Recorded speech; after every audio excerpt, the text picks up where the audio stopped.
Mahalin ninyo ang inyong kaaway. Narinig ninyo na sinabi noong una, mahalin mo ang iyong kaibigan, at kapuutan mo ang iyong kaaway. Ngunit sinasabi ko sa inyo na mahalin ninyo ang inyong mga kaaway, at ipanalangin ninyo ang mga umuusig sa inyo. Kung gagawin ninyo ito, magiging tunay na anak kayo ng inyong amang nasa langit.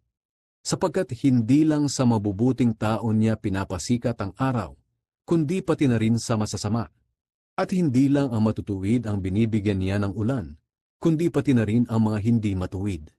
Kung ang mamahalin lang ninyo ay ang mga nagmamahal sa inyo, anong gantimpala ang matatanggap ninyo mula sa Diyos?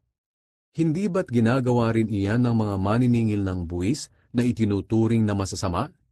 At kung ang binabati lang ninyo ay ang mga kaibigan ninyo, ano ang ginawa ninyo na nakakahigit sa iba? Hindi ba't ginagawa rin iyan ng mga taong hindi kumikilala sa Diyos?